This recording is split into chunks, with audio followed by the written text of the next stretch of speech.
하나님 아버지, 은혜를 감사합니다. 저희들 주의를 허락해 주시고 또 예배할 마음을 주시고 또 이 시간 주님의 말씀을 함께 듣게 하시니 감사를 드립니다.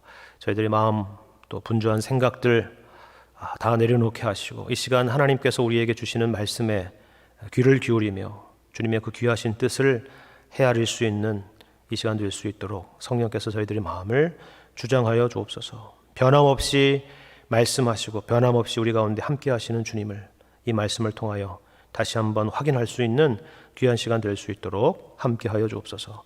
온전히 주님께 부탁드리며 예수님의 이름으로 기도합니다. 아멘. 오늘은 종려주일입니다. 예년 같으면 세례식도 있고 또 성찬식이 있었을 것이고 말씀드린 것처럼 내일부터 한 주 동안은 특별 새벽 기도로 모여서 우리 주님의 오심과 그리고 고난 받으심에 대해서 함께 묵상하는 그런 시간을 가졌을 것입니다. 참 뜻하지 않은 상황이 됐죠. 하지만 오히려 어떤 면에서는 이 어려운 또 시간들로 인해서 도리어 이 기간을 더 의미 있게 더 영적으로 보낼 수 있지 않을까 그런 생각을 하게 됩니다. 그러면 종려주일, 이 종려주일이라고 오늘 말씀을 드렸는데 이 종려주일은 어떤 날입니까? 종려주일은 바로 예수님께서 예루살렘에 입성하실 때 사람들이 종려나무 가지를 들고 예수님의 입성을 환영했던 그 날을 기억하는 주일입니다. 당시에 유대인들이 이 종려나무 가지를 흔들었다는 것은 예수님을 왕으로 그리고 메시아로 인정하고 또 그와 같은 기대를 보여주는 그런 행동인 것입니다. 그동안 3년 동안의 예수님의 공생애의 행적들을 생각해 본다면 이렇게 예수님을 열렬히 환영하고 있는 유대인들의 행동은 충분히 예상할 수 있는 그런 일일 것입니다. 더군다나 이 시기는 유대인의 최대 명절 중에 하나였던 유월절을 앞둔 그런 시점입니다. 수많은 유대인들이 유대 땅만이 아니라 여러 이방 땅에도 있었던 유대인들이 이 유월절을 지키기 위해서 원근 각처에서 모여들었고 또 그 중에는 예수님의 주요 활동 무대였던 갈릴리 사람들도 상당히 있었을 것입니다.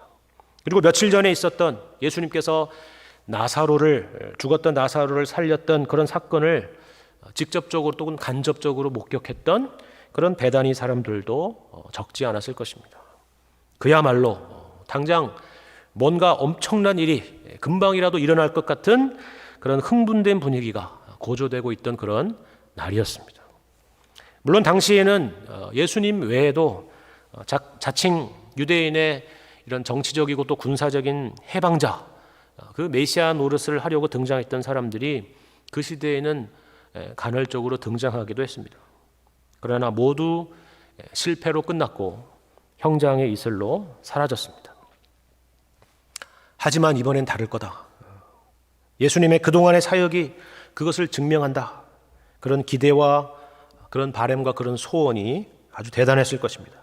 그것이 바로 이처럼 엄청난 종려주일의 환영 인파로 나타났던 것입니다. 그런데 놀라운 것은 이런 분위기에 대한 예수님의 반응입니다. 여러분 예수님의 평소의 모습을 여러분 복음서의 말씀을 통해서 보신 분이라면 이런 분위기를 예수님은 피했거나 거절했을 것이라 하는 생각을 하게 됩니다. 그런데 이번만큼은 전혀 달랐죠. 그들이 예수님에 대해서 가지고 있던 메시아관이 옳았다는 말은 아니지만 예수님은 이날 공개적으로 그리고 드러내놓고 이 길을 가신 것입니다. 심지어는 사람들이 환호 소리와 이 찬송 소리가 너무 커지고 거세지자 바리새인들이 예수님을 찾아가죠. 그래서 당신의 제자들을 좀 조용하게 해달라 이렇게 부탁을 하는데 예수님께서 그들에게 대답하신 내용이 이것이었습니다. 내가 너희에게 말하노니 만일 이 사람들이 침묵하면 돌들이 소리 지르리라. 다시 말하면 예수님은 지금 왕이요 그리고 메시아로 예루살렘을 입성하고 계신다는 것을 공개적으로 천명하고 있는 것입니다. 이 사람들이 침묵한다면 돌들이 소리 지를 수밖에 없을 만큼 이것은 그만큼 공개적이고 그리고 의도적인 사건이라고 예수님께서 말씀하신 것입니다. 그러나 우리가 다른 한편으로는 이해되지 않는 내용이 있죠. 그것은 바로 예수님께서 어린 나귀 새끼를 타고 예루살렘에 들어가셨다 하는 것입니다. 여기서 두 가지가 독특한데요. 하나는 평소에는 예수님께서 무슨 동물을 타고 어디를 이동하셨던 적이 없으셨기 때문에 그렇습니다. 물론 우리가 성경에 기록된 내용으로만 예수님의 행적을 볼 수 있기 때문에 그러기도 하겠지만 최소한 성경에는 예수님이 무슨 말이든 나귀든 어떤 것을 타고 이동하셨다는 내용은 볼 수가 없습니다. 다른 하나 독특한 것은 이것입니다. 타고 들어갈 말이 없어서 그것을 대체할 만한 수단으로 이 나귀 새끼를 택한 것이 아니라 하는 것입니다. 재미있는 것은 여러분 성경을 보시면 예수님은 이 일을 아주 구체적으로 제자들에게 준비시키고 또 지시했다는 것을 볼 수가 있습니다. 마치 우리가 첩보 영화를 보면 첩보 작전을 보는 것 같은 그런 장면이 있죠. 우리가 누가복음 19장 30절 31절 말씀을 보시면 이런 말씀이 있습니다. 이르시되 너희는 맞은편 마을로 가라. 그리로 들어가면 아직 아무도 타보지 않은 나귀 새끼가 매어 있는 것을 보리니 풀어 끌고 오라. 만일 누가 너희에게 어찌하여 푸느냐 묻거든 말하기를 주가 쓰시겠다 하라. 이렇게 말씀하고 있죠. 그런데 바로 이 여기에 독특한 내용이 있습니다. 아직 아무도 타보지 않은 것이라는 이 표현과 주가 쓰신다라는 이런 표현입니다. 이것은 모두 예수님께서 왕이시라는 것을 의도적으로 표현한 것입니다. 보통 왕이 타는 말은 누가 타던 말을 타는 것이 아니라 그 누구도 이전에 타보지 않은 그야말로 마일리지가 제로인 그런 말을 타게 되는 것이죠. 그런데 그게 말이 아니라 나귀 새끼였다라는 것이 독특한 것입니다. 만일 예수님이 우리가 아는 일반적인 그런 왕으로 입성하시는 것이라면, 그리고 그것이 사람들이 침묵하면 돌들이 소리 지를 만큼 정말 세상과 역사 가운데 선포될 그런 엄청난 의미를 담고 있는 그런 왕의 입성이라 그런다면 나귀 새끼보다는 그 왕의 위엄에 걸맞는 건장한 말이 더 적합해 보이지 않겠느냐 하는 것입니다. 우리 생각에는 이 둘 중에 하나만 맞지 왕이신데 나귀 새끼를 타고 가신다, 이 두 가지가 공존하는 것은 이해되지가 않는 것입니다. 이 영광스러운 주님의 이름으로 오시는 이 왕의 행차에 전혀 어울리지 않는 나귀 새끼인 것입니다. 더군다나 이 와중에 감히 이 바리새인이 만왕의 왕이신 예수님께 찾아와서는 제자들한테 이래라 저래라 이렇게 책망하라 라고 충고까지 하고 있는 이런 모습이 사실 가만히 생각해 보면 참 기가 차는 일이 아닐 수가 없는 것입니다. 그리고 무엇보다 더 놀라운 것은 우리가 알다시피 예수님이 지금 왕으로 입성하시는 목적이 세상의 권세를 쥐러 가시는 것이 아니라 우리를 위해서 고난당하시고 십자가에 죽으시기 위한 것이라 하는 사실 때문입니다. 우리는 이것을 도대체 어떻게 이해해야 될까요? 그런데 사실 이런 역설과 이런 충격의 시작은 훨씬 앞의 내용으로 거슬러 올라갑니다. 그것이 바로 오늘 우리가 함께 읽은 본문의 말씀입니다. 제가 성경을 지나치게 단순하게 도식해서 설명하는 것은 별로 바람직하지 않게 생각하지만, 특별히 공관복음이라고 말하는 마태, 마가, 누가복음의 말씀을 내용상으로 크게 두 가지로 구분을 한다면 이렇게 도식할 수가 있습니다. 전반부의 내용은 예수님은 누구신가 하는 것입니다. 그리고 후반부의 내용은 그 예수님께서 무엇을 위해 오셨는가 하는 예수님께서 오신 목적에 대한 것입니다. 특히 이러한 구성은 마가복음에서 두드러지지만 오늘 우리가 읽은 누가복음 말씀에도 예외가 아닙니다. 오늘 본문 이전의 내용들을 여러분이 생각해 보시면 알 수가 있습니다. 우리가 알다시피 누가복음은 예수님의 출생에 대한 구체적인 내용으로 시작하고 있는 것을 여러분이 알 수 있을 것입니다.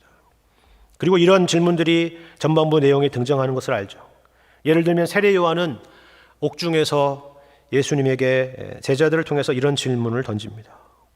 오실 그이가 당신입니까? 아니면 우리가 다른 일을 기다려야 됩니까? 그리고 이것 외에도 이런 질문들이 전반부의 내용에는 있었습니다. 그가 누구이기에 죄도 사하는가? 또 그가 누구이기에 바람과 물을 명함에 순종하는가 하는 것입니다. 그리고 이런 질문들과 결부된 여러 사건들을 우리가 살펴본다면 우리는 예수님께서 어떤 분이신가 하는 것을 서서히 그리고 분명하게 확인하게 되는 것이죠. 그리고 이 첫 번째 내용, 예수님이 누구신가 하는 그 내용에 대한 최종 정리이자 하이라이트이자 완결판이자 그 정답이 오늘 우리가 읽은 본문 바로 앞에 등장하고 있는 내용입니다. 우리가 잘 아는 내용입니다. 어떤 내용입니까? 바로 베드로의 신앙 고백이죠. 누가복음 9장 여러분 읽고 있는데 18절 이하의 말씀을 보시면 이런 말씀이 있습니다. 제가 읽어보겠습니다. 9장 18절 말씀. 예수께서 따로 기도하실 때에 제자들이 주와 함께 있더니 물어 이르시되 무리가 나를 누구라고 하느냐? 대답하여 이르되 세례 요한이라고 하고 더러는 엘리야라 더러는 옛 선지자 중에 한 사람이 살아났다 하나이다. 예수께서 이르시되 너희는 나를 누구라 하느냐? 베드로가 대답하여 이르되 하나님의 그리스도이시니이다 라고 대답을 합니다. 여러분, 이 내용에서 이런 질문이 눈에 띄지 않습니까? 무리가 나를 누구라고 하느냐? 너희는 나를 누구라고 하느냐? 말씀드린 것처럼 복음서 전반부에 등장하는 예수님의 정체성에 대한 질문입니다. 그리고 베드로는 제자들을 대표해서 그리고 이 앞의 내용을 종합하여 베드로가 대표적으로 대답을 했습니다. 바로 하나님의 그리스도시니이다 라는 대답이죠. 우리에게 더 익숙한 마태복음의 표현으로 하자면 주는 그리스도시요 살아계신 하나님의 아들이십니다 라는 고백입니다. 이 말은 예수님이 그토록 이스라엘 백성들이 기다려왔고 또 선지자들이 예언해왔던 바로 그 메시아요 진정한 왕이시라라는 그런 고백입니다. 그리고 이 예수님은 이 고백에 대해서 채점을 해주시죠. 바로 이 고백이 정확한 고백이다, 옳은 고백이다 라는 것을 확인해 주셨습니다. 이것이 바로 복음서의 전반부에 등장하는 예수님이 누구신가에 대한 정답이라 하는 것이죠. 그런데 놀라운 것은 바로 그 다음 이어지는 말씀입니다. 우리 누가복음 9장 22절의 말씀을 보면 이 고백 뒤에 예수님께서 이런 말씀을 하시는 걸 볼 수가 있습니다. 이르시되 인자가 많은 고난을 받고 장로들과 대제사장들과 서기관들에게 버림받아 죽임을 당하고 제3일에 살아나야 하리라 라는 말씀입니다. 제가 앞서서 이 복음서의 전반부에는 예수님은 누구신가에 대한 것이고 후반부는 예수님이 오신 목적이 무엇인가 라는 것이라고 말씀을 드렸는데 바로 그 후반부 내용이 이렇게 시작되는 것입니다. 복음서마다 여기서부터 바로 이 베드로의 신앙 고백 이후부터 비로소 예수님 자신이 예수님의 순환에 대해서 이야기하는 그런 내용이 등장하고 있죠. 그렇다면 우리가 이 앞의 내용과 그리고 예수님께서 오신 목적에 대해서 예수님이 말씀하시는 이 내용을 봤을 때 이것은 결국 어떤 논리적인 귀결이고 결론입니까? 그것은 바로 우리의 왕이시오 또 하나님의 아들이신 예수님께서 그 능력과 영광과 권세의 주님께서 우리를 위해서 그 고난의 길을 기꺼이 짊어지고 가시겠다 하는 그런 말씀인 것입니다. 누가 보더라도 이것은 주님이 약해서 힘이 없어서 그분이 하나님이 아니셔서 어쩔 수 없이 겪게 되는 고난이 아니라 오히려 하나님의 아들이시기 때문에 이 길을 가는 것이다 라는 것을 말씀하는 것입니다. 하나님의 아들이시지만 그럼에도 불구하고 이 고난의 길을 간다라고 말하고 있는 것이 성경이 말하고 있는 것이 아니라 오히려 하나님의 아들이시기 때문에 이 고난의 길을 간다라고 말하고 있는 부분을 여러분이 잘 생각해 보시길 바랍니다. 사실 이것이 오늘 변화산 사건의 중요한 내용입니다. 예수님의 용모가 변화되신 것은 분명한 신적인 영광입니다. 그런데 31절에 오늘 말씀에서 보는 대로 모세와 엘리야가 장차 예수께서 예루살렘에서 별세하실 것을 말했다라고 말씀하고 있습니다. 앞서서 보았던 것과 마찬가지죠. 예수님의 별세, 다시 말해서 예수님의 고난과 죽으심은 예수님이 무력해서가 아니라 도리어 하나님의 아들이신 예수님께서 기꺼이 감당하시는 일이라 말해주는 것입니다. 그리고 그 예수님이 겪으실 그 고난이 바로 변화산에서 변화되신 예수님의 모습처럼 예수님의 그 신적인 위엄과 영광, 다시 말해서 하나님의 어떠하심이 밝히 드러나게 되는 그 사건이 되리라는 것을 우리에게 말해주는 것입니다. 여러분 이해가 되십니까? 이해가 잘 안 되는 이유가 있습니다. 왜냐하면 우리는 보통 하나님의 하나님 되심을 이해할 때 그분의 능력과 권세와 힘에 대한 차원으로 이해할 때가 많기 때문에 그렇습니다. 물론 하나님은 우리 피조물과는 다른 차원이 다른 창조주이시고 초월자이시고 지존자이시며 절대자요 완전한 분이십니다. 그분의 능력과 지혜와 권세는 끝이 없으십니다. 그러나 성경은 동시에 하나님의 하나님 되심이 우리가 생각하는 방금 말씀드린 그런 차원만 있는 것이 아니라고 우리에게 가르쳐주고 있습니다. 사실 하나님은 이런 방식으로, 말씀드린 이런 방식으로 우리에게 당신이 얼마나 능력이 많으신가, 얼마나 힘이 크신가라는 것을 증명하거나 확인시키실 필요가 없으신 분이시죠. 그것은 마치 건장한 아빠가 이제 막 태어난 갓난아이에게 힘을 자랑하는 것과 똑같은 것입니다. 그게 무슨 의미가 있겠습니까? 대신에 성경은 하나님의 하나님 되심과 그리고 하나님의 영광이 그 무엇보다도 예수 안에서 우리에게 이렇게 나타났다고 강조하고 있습니다. 우리가 잘 아는 요한복음 1장 14절 말씀도 그렇습니다. 말씀이 육신이 되어 우리 가운데 거하심에 우리가 그의 영광을 보니 아버지의 독생자의 영광이요 은혜와 진리가 충만하더라 와 같은 것입니다. 그리고 역시 빌립보서 2장 말씀도 우리에게 하나님의 하나님 되심이 어떻게 나타나게 되었는지를 이렇게 말씀하고 있습니다. 빌립보서 2장 5절 이하의 말씀 읽겠습니다. 너희 안에 이 마음을 품으라. 곧 그리스도 예수의 마음이니 그는 근본 하나님의 본체시나 하나님과 동등됨을 취할 것으로 여기지 아니하시고 오히려 자기를 비워 종의 형체를 가지사 사람들과 같이 되셨고 사람의 모양으로 나타나사 자기를 낮추시고 죽기까지 복종하셨으니 곧 십자가에 죽으심이라 라고 하는 말씀입니다. 우리가 여기서 주목할 것은 6절의 말씀입니다. 우리 성경은 분명히 그런 근본 하나님의 본체시나 하나님과 동등됨을 취할 것으로 여기지 않았다라고 그렇게 번역하고 있죠. 이것은 예수님은 비록 하나님이시지만 하나님이신 예수님께서 그 높은 영광의 자리에서 내려오셔서 우리와 같이 낮은 사람들과 같이 되셨다라는 것을 강조하는 것입니다. 맞는 말입니다. 그러나 우리는 여기서 또 다른 의미의 번역도 가능하다는 것을 알아두시길 바랍니다. 저는 이 번역이 본문의 의미를 더 잘 전달한다고 생각을 합니다. 어떤 번역이냐면 이런 것입니다. 그는 근본 하나님의 본체시나, 우리가 보통 양보절이라고 하는 양보절로 번역된 이것을 이유절로 번역하는 것입니다. 그는 근본 하나님의 본체시나를 때문에 라는 것으로 번역하는 것입니다. 다시 말해서 예수님은 하나님의 본체이시기 때문에 기꺼이 종과 같이 되시고 사람들과 같이 되시고 낮아지시고 죽기까지 복종하셨다. 그것이 곧 십자가에 죽으신 일이라 하는 것입니다. 여러분 느낌이 좀 다르지 않습니까? 예수님은 하나님이신데 우리를 위해서 잠시 그 높은 신적인 영광을 포기하시고 낮아지셨다는 것이 아니라 오히려 예수님은 하나님이시기 때문에 그 하나님다우신 성품에 따라서 기꺼이 우리를 위해서 낮아지셨다라는 것입니다. 여러분 이해가 되십니까?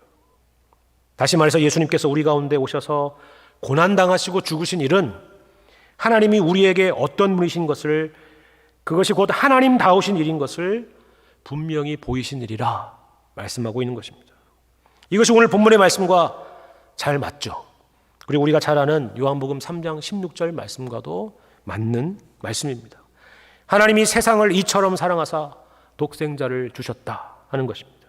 하나님께서 독생자를 주신 것은 하나님 자신의 성품이 사랑이신 하나님이시기 때문이라 하는 것입니다.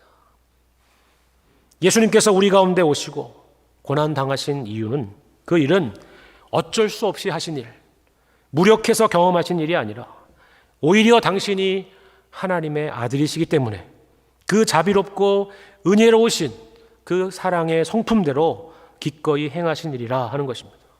우리로서는 참으로 놀랍고 황송한 일이 아닐 수 없죠. 오늘 본문의 말씀에서 이 변화산 사건에서 모세와 엘리야가 등장하는 이유도 마찬가지입니다. 많은 학자들은 왜 여기서 모세와 엘리야가 등장하느냐에 대해서 여러 가지 이야기들을 했습니다. 그리고 다 그 나름대로 일리가 있는 설명들입니다. 먼저 모세와 엘리야는 구약의 율법과 선지자를 상징하는 인물입니다. 율법 하면 모세고 선지자 하면 엘리야입니다.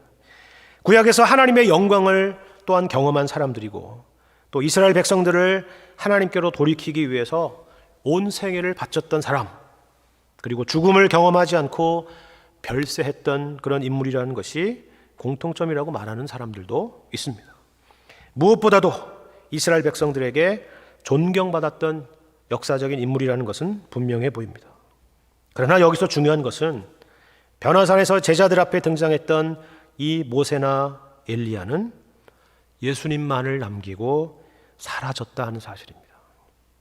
그들 역시 구약의 중보자요, 구약의 메시아였지만 하나님의 하나님 되심, 하나님의 이러한 성품을 온전히 드러내지 못했던 한계를 가진 인간이었기 때문에 그렇습니다.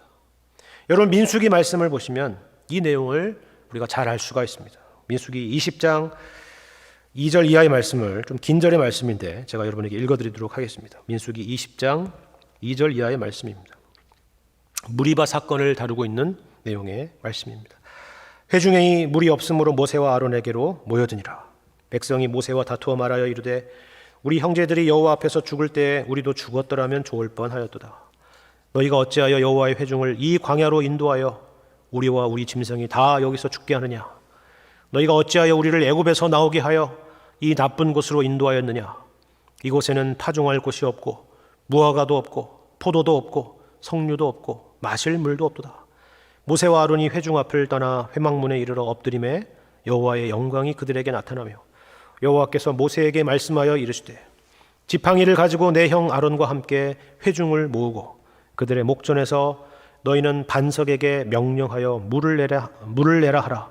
내가 그 반석이 물을 내게 하여 회중과 그들의 짐승에게 마시게 할지니라. 모세가 그 명령대로 여호와 앞에서 지팡이를 잡으니라. 모세와 아론이 회중을 그 반석 앞에 모으고 모세가 그들에게 이르되 반역한 너희여 들으라. 우리가 너희를 위하여 이 반석에서 물을 내랴 하고 모세가 그의 손을 들어 그의 지팡이로 반석을 2번 치니 물이 많이 솟아나오므로 회중과 그들의 짐승이 마시니라. 여호와께서 모세와 아론에게 이르시되 너희가 나를 믿지 아니하고 이스라엘 자손의 목전에서 내 거룩함을 나타내지 아니한 고로 너희는 이 회중을 내가 그들에게 준 땅으로 인도하여 드리지 못하리라 하시니라. 이스라엘 자손이 여호와와 다투었으므로 이를 무리라 하니라. 여호와께서 그들 중에서 그 거룩함을 나타내셨더라 하는 말씀입니다. 우리는 여기서 모세의 분노를 충분히 이해합니다. 그러나 모세는 한 개인이 아니라 지금 하나님의 중보자였다는 것을 여러분이 기억하셔야 합니다. 다시 말해서 이스라엘 회중 가운데 하나님의 어떠하심을 나타낼 자로 모세가 존재하는 것입니다. 하나님의 반응도 모세라는 한 인간에 대한 반응이 아니라 중보자로서의 모세에 대한 반응이라는 점을 여러분이 기억하셔야 됩니다. 12절에 나와 있는 말씀처럼 너희가 나를 믿지 아니하고 이스라엘 자손의 목전에서 내 거룩함을 나타내지 아니한 고로, 그렇죠? 나타내지 아니한 고로 너희는 이 회중을 내가 그들에게 준 땅으로 인도하여 드리지 못하리라 라고 하고 있는 그 말씀이 바로 그것을 말하는 것입니다. 이스라엘 백성 가운데 모세와 아론은 하나님의 거룩하심을 온전히 나타내지 못했다 하는 것입니다.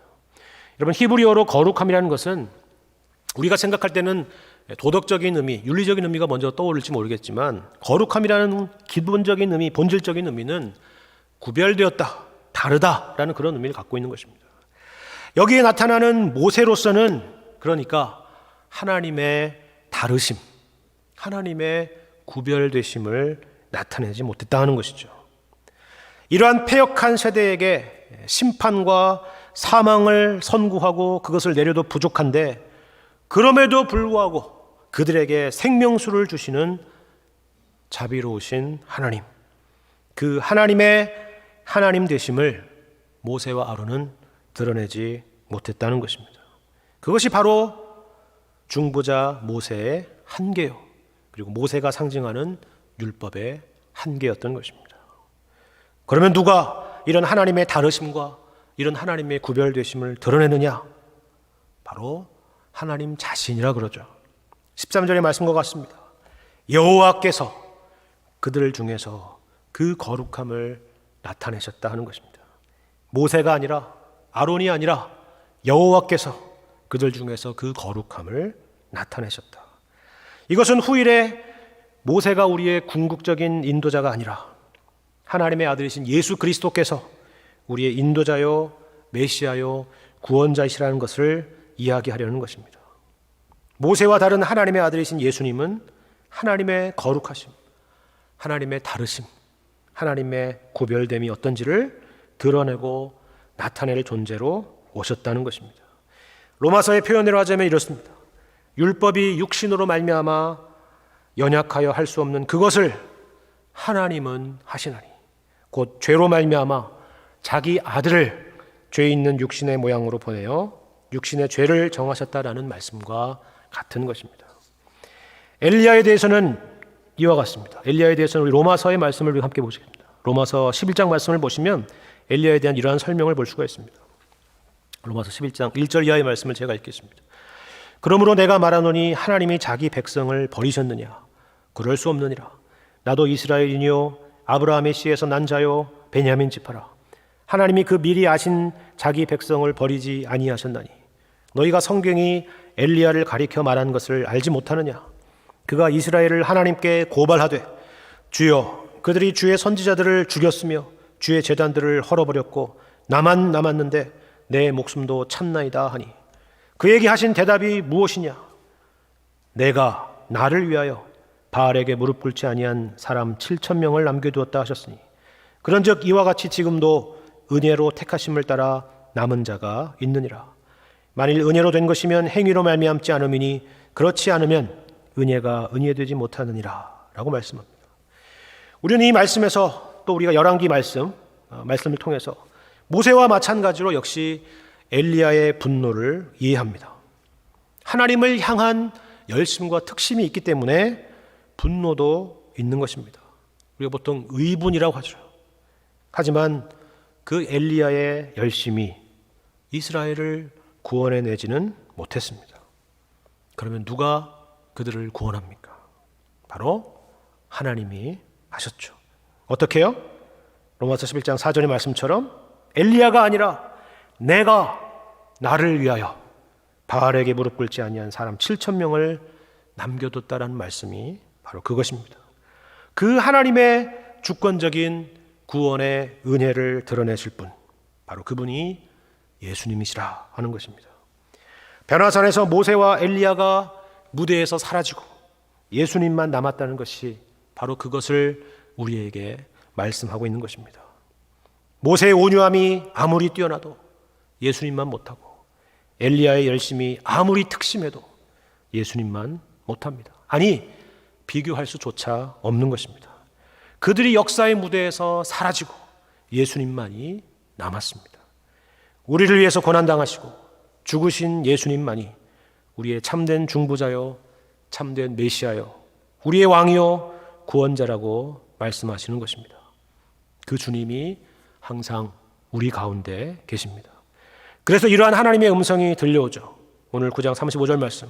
이는 나의 아들 곧 택함을 받은 자니 너희는 그의 말을 들으라. 여러분, 이 한 주간 예수님의 고난을 생각해 보시기를 바랍니다. 하나님의 아들임에도 불구하고 받으신 고난이 아니라 오히려 하나님의 아들이시기 때문에 우리를 위해서 기꺼이 받으신 고난. 왕이 아니시기 때문에 나귀 새끼를 타신 것이 아니라 오히려 온 우주 만물의 왕이시기 때문에 나귀를 타신 예수님. 종이기 때문에 제자들의 발을 씻기신 것이 아니라 도리어 주와 선생이기 때문에 제자들의 발을 씻기신다고 말씀하신 예수님. 바로 이 예수님에 대해서 생각해 보시기를 바랍니다. 인자가 온 것은 섬김을 받으려 함이 아니라 도리어 섬기려 하고 자기 목숨을 많은 사람의 대속물로 주려 함이라 하는 말씀과 같습니다. 우리를 위한 주님의 고난과 죽으심이 있었기에 오늘 우리가 있습니다. 그리고 주님은 오늘 이 시간도 우리의 고난의 현장 가운데 찾아오십니다. 왜 그렇다고요? 그것이 바로 우리 예수님의 변개치 않는 성품이시기 때문에 그렇습니다. 여러분, 사도행전을 보시면 이미 부활하시고 이미 승천하시고 이미 영광을 얻으신 예수님께서 교회를 박해하는 사울에게 나타나서 하셨던 말씀이 있습니다. 무엇인지 기억하십니까? 다메섹 도상에서 사울에게 나타나서 하신 말씀. 사울아, 사울아, 어찌하여 교회를 핍박하느냐? 어찌하여 스데반을 핍박하느냐가 아니었죠. 사울아, 사울아, 어찌하여 나를 핍박하느냐 였습니다. 우리의 고난과 우리의 고통 가운데 언제나 여전히 함께 하시는 주님이십니다. 오늘 이 말씀을 기억하시고 특별히 이번 한 주 동안 우리 예수님의 고난의 신비, 그리고 고난의 영광, 그리고 고난의 은혜를 깊이 묵상하는 가운데 주시는 하나님의 은혜와 확신이 고난의 현실을 살아가는 여러분의 삶 가운데 참된 힘과 위로와 격려가 되시기를 주님의 이름으로 간절히 축원합니다.